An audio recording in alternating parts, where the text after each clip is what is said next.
Hi everybody, a bit of a bonus this month because I had a tremendous phone call on Skype, on Zoom actually, with my lovely friend Deby Atterby, who, if you don't know, is the author of this tremendous book called Health and Vitality and Wellbeing, Aromatic Detox and Elimination. She runs the conferences for aromatherapy in Australia and is the creator of Aromatherapy Today magazine, which I absolutely adore. And I adore Deb. So when she said, you know what, let's just have a little chat on video and see what comes out. And what came out was some tremendous teaching about Australian oils.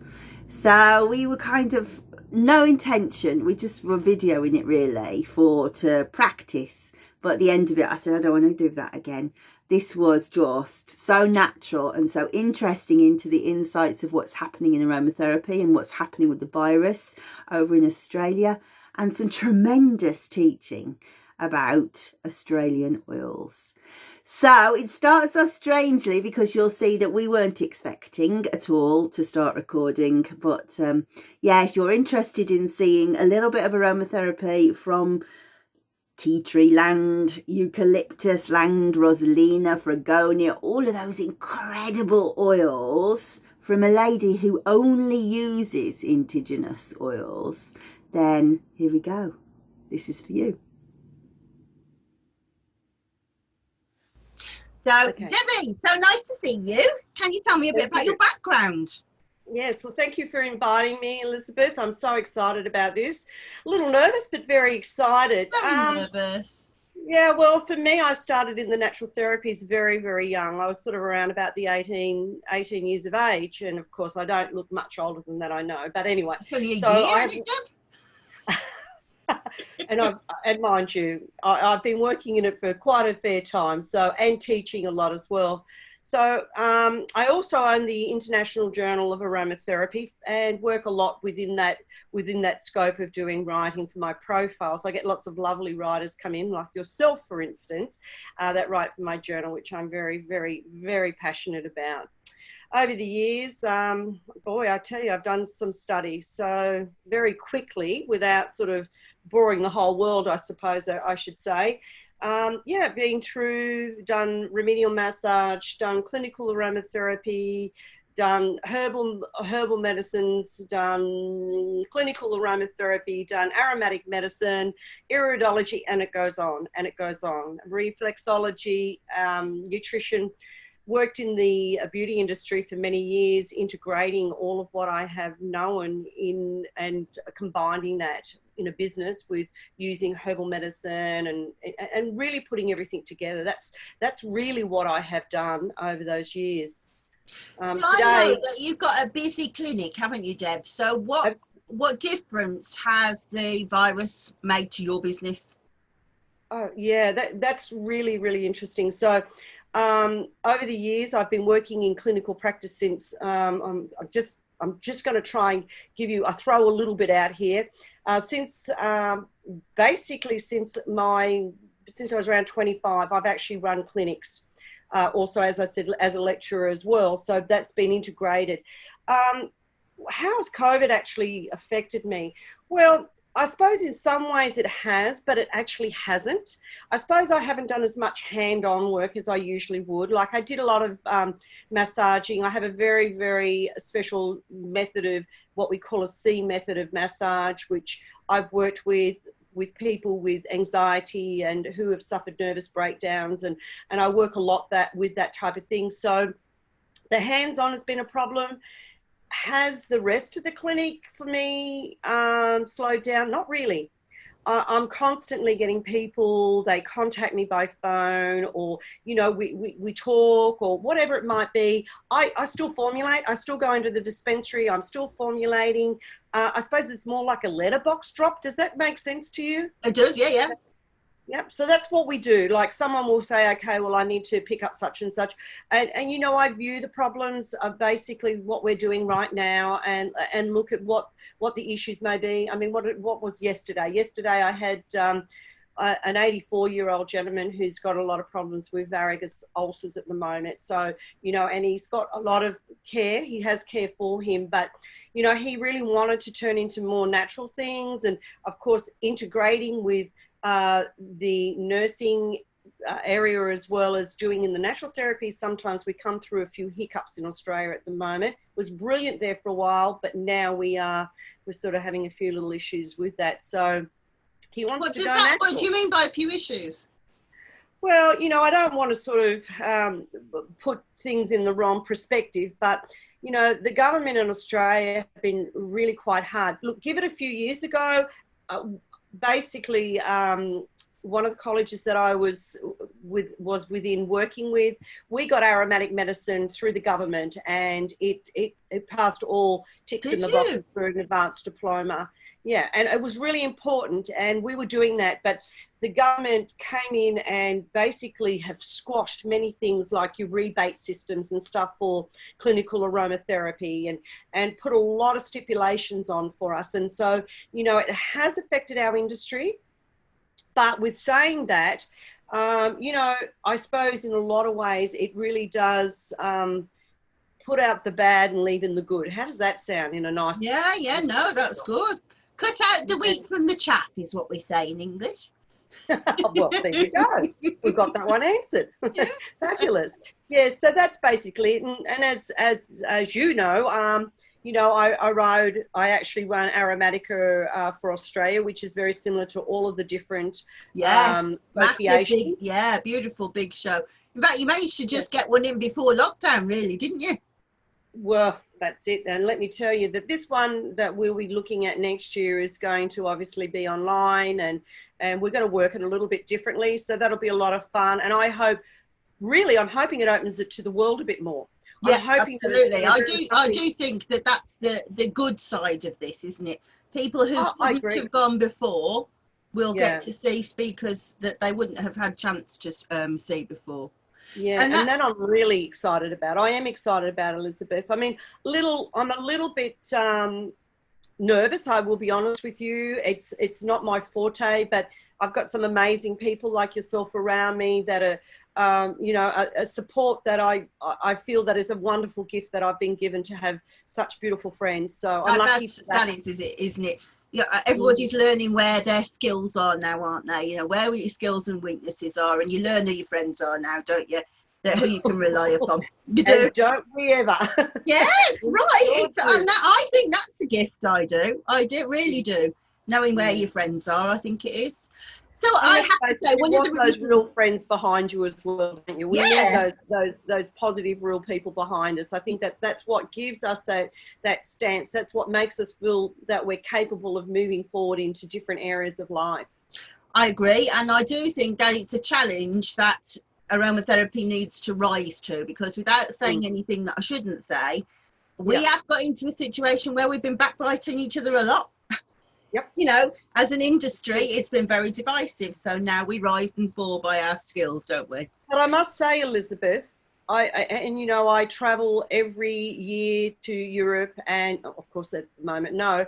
And of course they're as the ambassador for Botanica, an absolutely amazing conference. I look at how, my thoughts, how wonderful the growth is in Europe, how strong it is. Yes. And Australia being such a great big country, you know, it is a lot more difficult. You know, we can't get on an aeroplane like you guys can. Yeah. I mean, if things are close together here.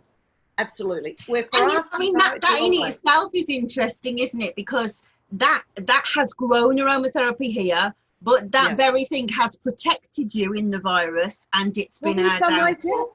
Yeah, absolutely. Yeah. Look at us right now. I'm from Queensland, so now all of our borders are just about to totally close down, so they will not let anybody from any other state in Australia come into Queensland, because Queensland right now is the safest state in Australia. Right.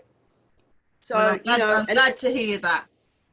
But, you know, then I worry for a lot of all my other people, because, you know, even though Australia is very big, you know, I try to keep Australia together with with doing the things that I do. It's, you know, my passion and my love of my life. Not only is it my clinical work and things that I do with my patients, but it is also my quest in life to continue to have Australia look, you know, be there out the front. And I, you know, it's a big job.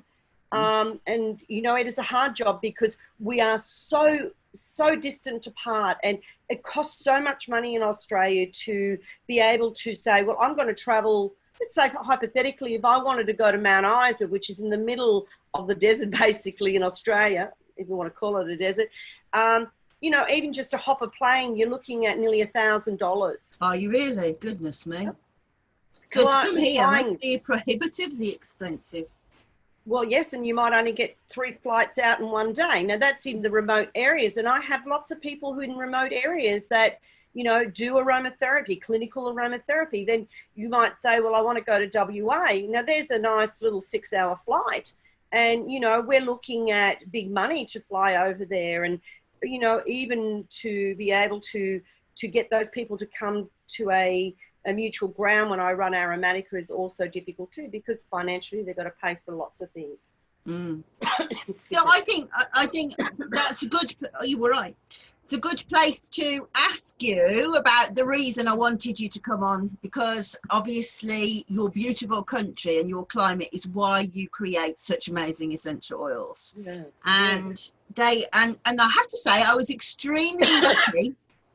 My daughter entered me into a draw and I won the most beautiful wooden box of Greg Trevina's oils. You lucky. I know. And it was so beautiful. It was just after the summit had finished as well. So I think everybody thought, wow, that's a fix, but it really wasn't. And it was just so lovely to experience these oils. And you know that you use solely localized oils, don't you, in your practice? Absolutely. So really need to pick your brains about it, Deb. I love to. And I really am glad that you're asking me these questions, because Australian oils are great oils. You know what I mean? Not just the native oils. So where I stand here, Elizabeth, is that not only do I use, you know, obviously all Greg's oils, I've got rare oils. I have many, many, many places that I work with and use their essential oils to work in my clinical practice. But I also am concentrating very strongly, and have been for some time now, working with what I call common distilled essential oils from Australia. So whilst I'm looking at using, say, your lavandula augustifolia, where we get beautiful from the Provence in France, I'm taking the Tasmanian, I am taking the South Australian lavenders. I'm working with those so that we can actually see the amazing outcomes that these oils have. So it's not just, you know, it's not just our basic commons, but, you know, like you can get things like, you know, our St. John wort now, and we can work with those from what has been developed here, vetiver and many other things like pomeroses. And so we have lots of common oils here. And because we have such amazing different, as you say, climates in all different areas of Australia, we have a huge growth pattern happening now, and more industry, more farmers are coming into that. And they're the ones I would like people to understand are just absolutely amazing. And that's what I use in my clinic. But obviously all the natives as well, you know, all of this put together.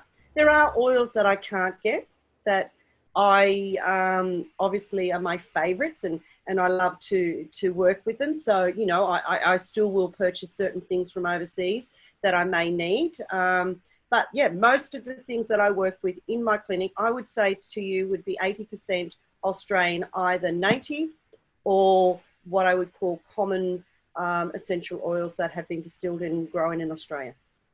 I think that's lovely, and it really reminds me of some work that I've been doing. While I've been writing the Melissa book, I've had to be doing lots of research into shamanism, because obviously the Melissae, the ancient Greek priestesses, were shamans. And one of the things that they say is you shouldn't take the shamanic practice of the indigenous people of anywhere else but your own country. I agree. And I think that really ties in beautifully with what you're doing, that, you know, that you have the same energy around you, the same thought process in the plants as you have. And you know, Elizabeth, like, as I've mentioned that to you, that, you know, I'm developing also I'm writing an absolute wonderful book, I hope. And can't wait to read it. I love your last one. I love your last one. And this one will be all on my clinical practice, all about those essential oils that I use in that clinical practice, whether they're the common distilled ones of Australia or whether they're the native ones. And with working with that, I'm also integrating the herbal side of things as well. So, you know, where I work with, say, weeds of the land, so where we also foliage for different things, I'll take those things and they're integrated. All this stuff from my herbals, from my essential oils, from weeds from the garden, from hydrosols to everything, I am showing people how I work as I do every day through my dispensary. And I'm showing them how I work in that practice within that book. So obviously you and I, well, we've met before actually, haven't we, at Botanica, but we properly met when we were at Drops at Gagley's conference, which in my opinion was the best conference I've ever been to. Not that I'm biased, but I had the loveliest time. Do you know what? I have to say I loved it. I just had such a wonderful time. Yeah, I did too.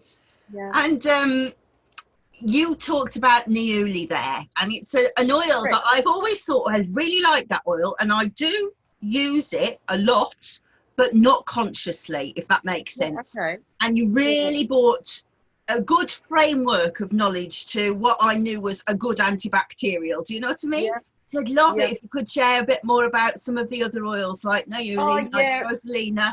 Look, we have so many oils. Of course, as most of our oils in Australia are very high in their 1,8 cineol. So we're looking a lot in those oxides and things like that. But you know, we also have the other ones that are really beautifully balanced, like Afrigonias and Rosalinas, and they're very gentle and they're amazing, because these are the sort of oils that I work a lot with, especially with the young and especially with the elderly.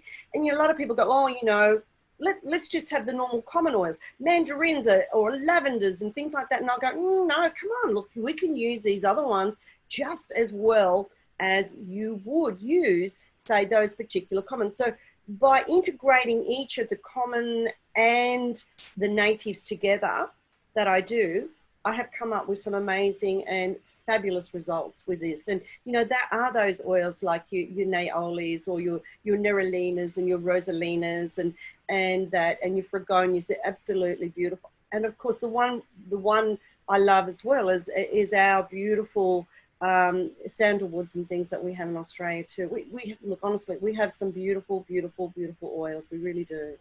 Tell me more about Rosalina, because I do have a bottle, but I don't know how to use it at all. Well, Rosalina was always said to be the lavender of Australia. Oh, okay. I kind of say that, look, it's a very balanced oil as well, very similar to the Fragonia. Fragonia is a very, very, very balanced oil, but so is our Rosalina. You know, it's got a lot of linalool in it. It also has the cineol, 1,8 cineols through it, but, you know, and you've got your alpha pinene and things like that. So it's a very nice balance between your terpenes and your alcohols, and so with that it's kind of a little bit like it, because it's got we also got phorol in there, that terpenol phorol. So you've got your antibacterial, you've got that kind of antifungal, you've got all that, but you've got this carminative background behind it. It has a beautiful sweet, to me it's sweet. I always find the thing about aromas with people, well, what do you think it is? And I'll go, well, I can't smell that, I can only smell what I smell. But yeah. I find it to be a very, very, very, very smooth, sweet, very sophisticated oil, actually. An extremely sophisticated oil that I just, you know, even though it's like, how can it's very hard. It doesn't have that I find with just the normal Melaleuca Tornifolia, the tea tree, our everyday tea tree that everybody speaks of in Australia, I always find that smell never really appeals to me. It doesn't matter how often. It's so sharp, isn't it? It's aggressive smelling. Yeah, so if you were to say do a treatment on a young child or something like that, that tea tree sometimes has got that really, I don't know, that to me it's like that very dull type smell, very, I don't know, I can't even put a good name to that just straight up if I was comparing it to something like Rosalina. It wouldn't sell a treatment for you, would it? You know, a person, you don't, if you gave it to a child, they wouldn't voluntarily come back and say, I want some more of that, would they? Not necessarily, but mind you, of course, if it was a necessity due to some fungal growth or something like that, I would immediately put that particular essential oil of that Melaleuca Tornifolia. But first of all, I would be grabbing, especially if I was working with the children, I would definitely be going, because of that beautiful linalool behind it and that calmative area of it, I would be coming in very well with that that particular Rosalina. Also, it's great because it actually has that, with kids, you know, kids get scatty. Especially, I always call it the witching hour. Is that what you call it over there? No, what do you mean? Witching hour, we always call that where the kids around about that 4 o'clock time seem to come home from kindy or something like that. Up. And they revving mess up. My mum used to go, oh, it's revving up hour. Oh, is it? Oh, we call that the witching hour. And so there's nothing nicer than to, this is what I do when I have my grandchildren over and things like that. So what I do is I burn a little bit of the Rosalina, I add a little bit of Fregonia, and then I drop a couple of mandarin in, and we actually have that burning in the afternoon for the kids. Now that sort of calms the children down. It's beautiful, and it's got a beautiful smell. It's just pleasant. And when they first walk into the room after they've been picked up from kindy, you know, I'm not saying it's ever going to stop them from being those ratty little monsters at times, but I tell you what, it really is beautiful. It brings that calmative down for them. You know, there's nothing for my grandchildren to go, oh, Mimi, let's get some of that witching stuff out, you know, so they're right into it. We love it. That's how we work with it, yeah. And see, Rosalina's got a lot of other beautiful attributes as well. You know, it also helps because of the actual 1,8-cineol with respiratory problems. So I love this oil at the moment, especially around my grandchildren where there are those viral infections, which we're coming up against now, because we're in our winter months. So it's great for respiratory, you know. Outside of that, it's got that antiseptic kind of feel. It's good for insect repellent. It's gentle on the skin. It's not something that if you drop some on your skin, you're going to go, oh my God, I'm going to burn. Or no, we don't have that. It is such a beautiful, wonderful type of oil. I think that everybody should actually have it. So its actual botanical name is Melaleuca Tornifolia. And I really think if you were going to put something in your medicine chest, then that's one of those particular oils that I would definitely say for you. I shall take that piece of advice. So what's number 2 on the list? What's the next one that I need to have, do you think?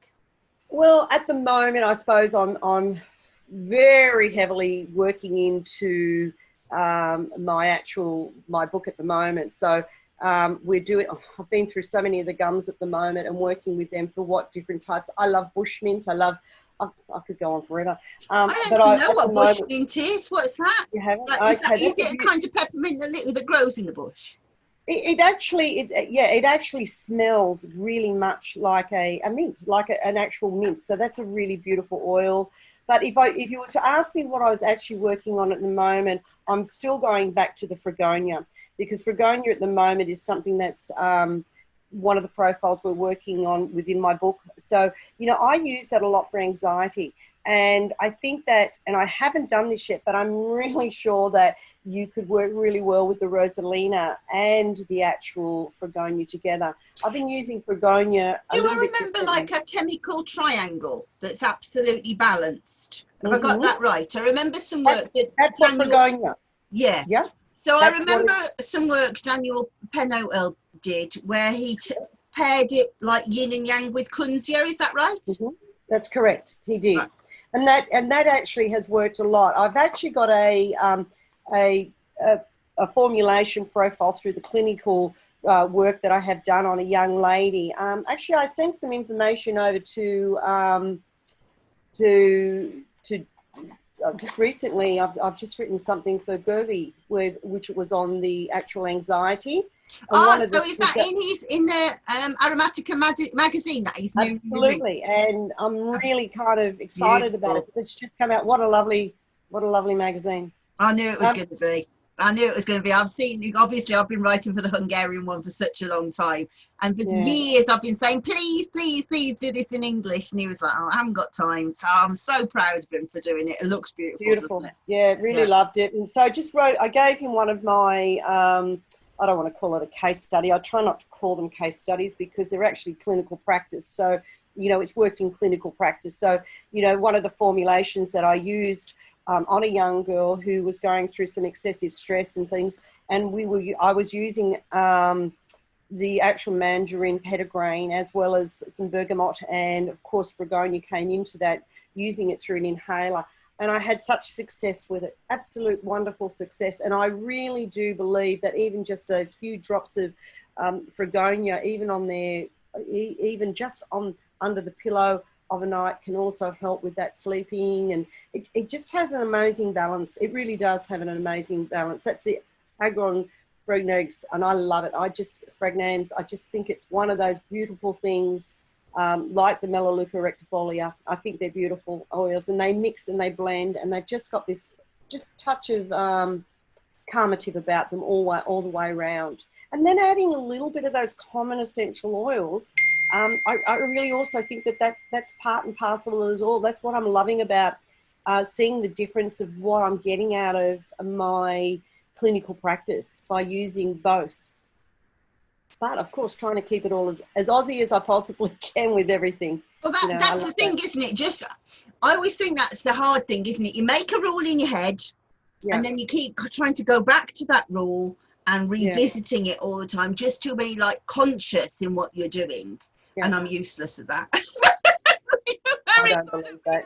To follow through with it. Listen, you are one of the most very, very cleverest ladies I know. You are. Oh my gosh, thanks, Deb. You really are. You are a very clever lady. You write some amazing books. The things that we have and the things that I've put in the journal are just brilliant. I'm really proud. I'm proud to know you. I'm proud to be a part of your, who you are. It's lovely. I feel very honoured. I feel the same about you, but we shouldn't have a big loving on screen, should we? Well, that's great. That's really nice and of you. Thank you. Maybe sometime you might invite me back and we can maybe talk about individual case issues that I am using and how I'm actually using them with the different Australian oils and the different common distilled farmed essential oils as well one day. Well, why don't we do that as a regular thing? Well, sounds like a good idea. How about we nut that out and we'll maybe look at something and we'll bring it into the forefront and see if people are interested in having a little look at that. Maybe they can suggest some things and maybe I can bring those Australian oils to their doorstep as well. That sounds good to me. That's very good to me. So before we go, is there anything else that you want to tell people? No, No, tell them about your magazine, actually. Oh. You're a character. Oh, well, look at this. Some fabulous people out there that like to write for the Aromatherapy Today journal. I will tell you one thing. Buy it, Debbie, and buy it. I think we're in a situation too where, I remember talking to Georgie when we were at the Drop conference, and I was thinking, here we are.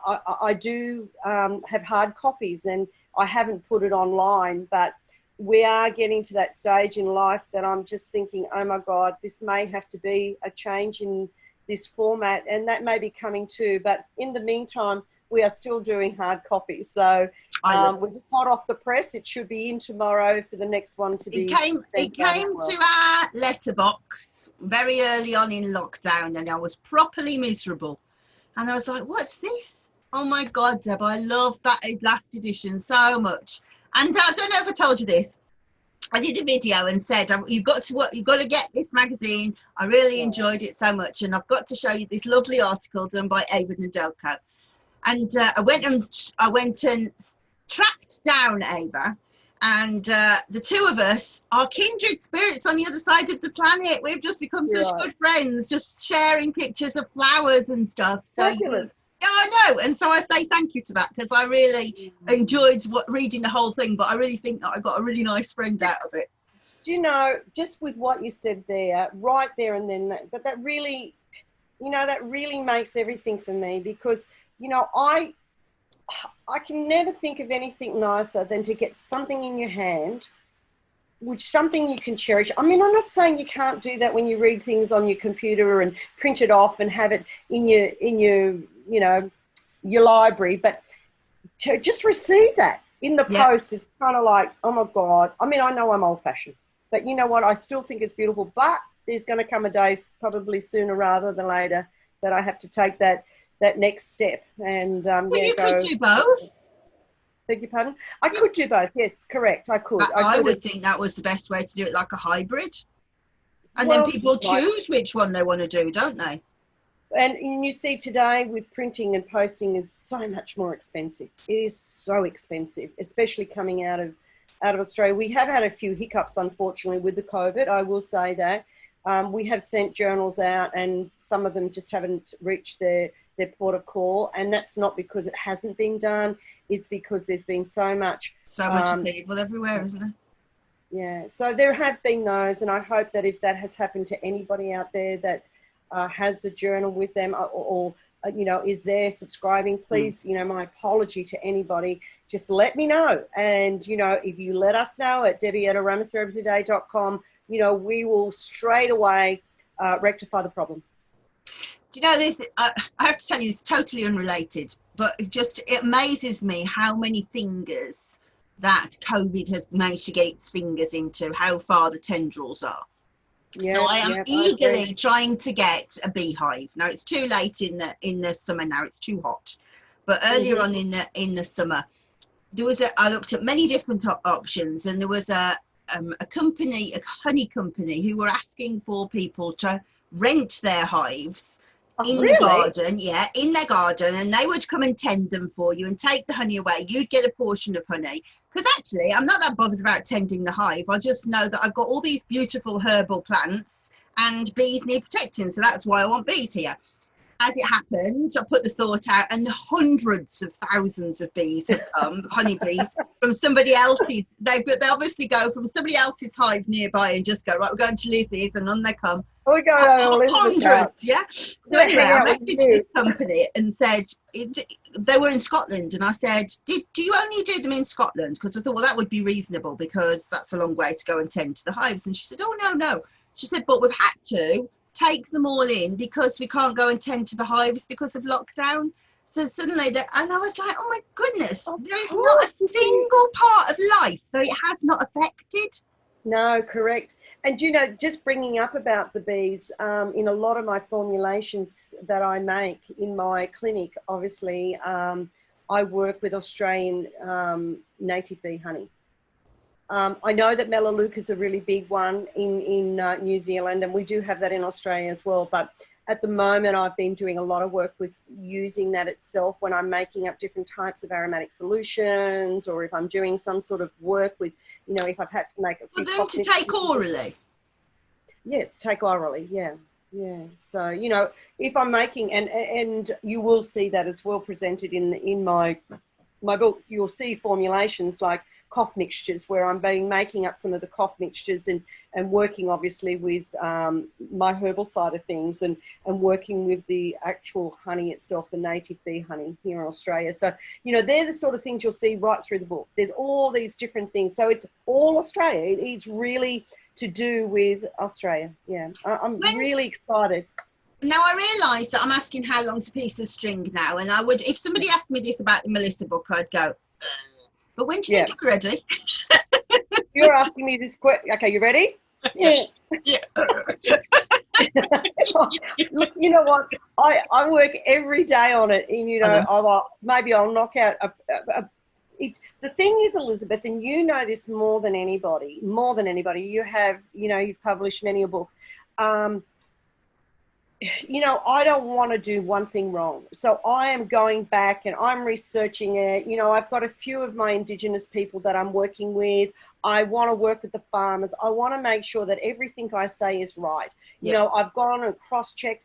So, you know, I've got a few people who work with the essential oil companies and things like that. So I, you know, and when I'm speaking about this, you know, there's the history about the essential oil areas, and you know, I'm talking about what where it was used in Indigenous medicine, for bush medicine and bush tucker, and you know, I've put some extracts in there, and you know, all the things that I probably would be working with myself.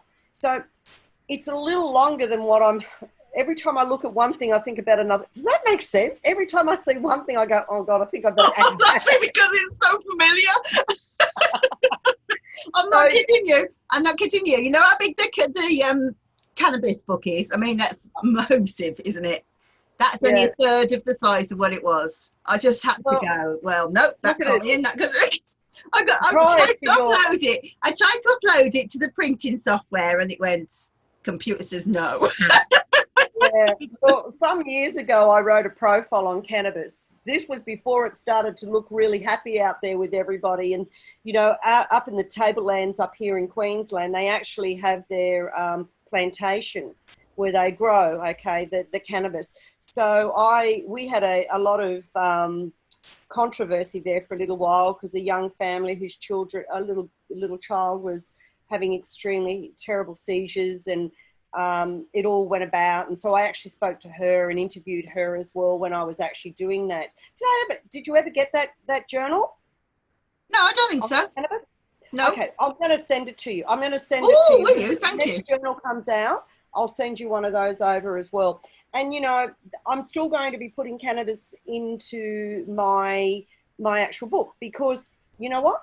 We get it here. So that's something, these are the sort of things I'm saying. So, you know, there'll be each one, there'll be a profile on all of these oils. There's all sorts of things, and then how you use it, working with, you know, all sorts of areas of dosage and interaction of drugs, and, you know, like, it's all just going to come in there. So, yeah, it's pretty exciting, but how long? Don't ask. I know, right?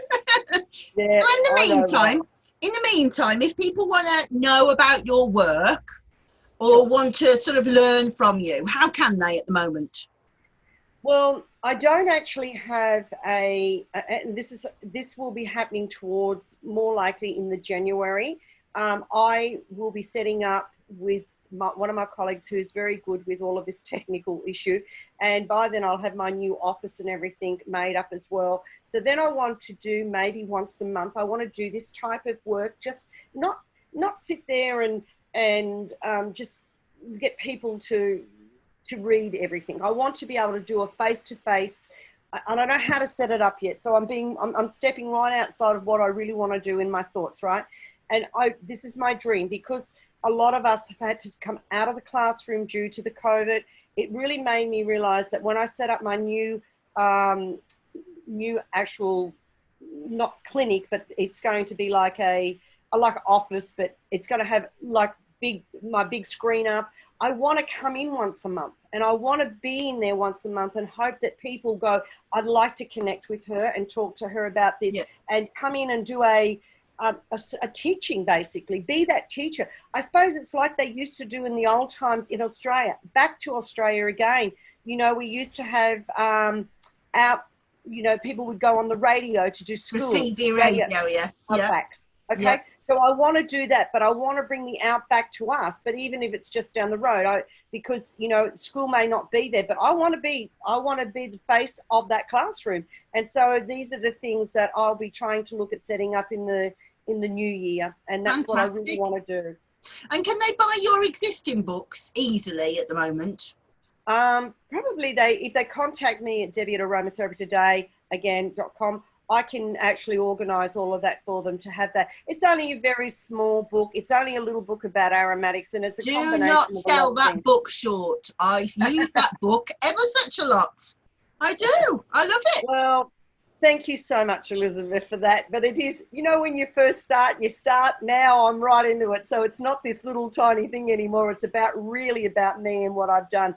So the clinical side of it is looking for someone to, I know there's a lot of practitioners that may use certain amount of essential oils of Australia. I know that there have been practitioners or people who have used it, but to be honest with you, I believe as a clinical aromatherapist and aromatic medicine practitioner, I have been solidly working with this and have so much experience behind me to help people integrate this within their own practice. And I think that's what it's all about. I think you're right.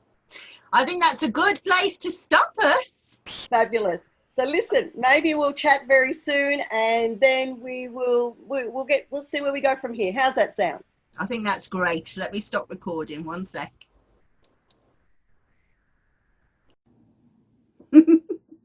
No sense of ending or saying thank you or goodbye or any of that, so I will say it now. If you're watching to this end of this video, thank you.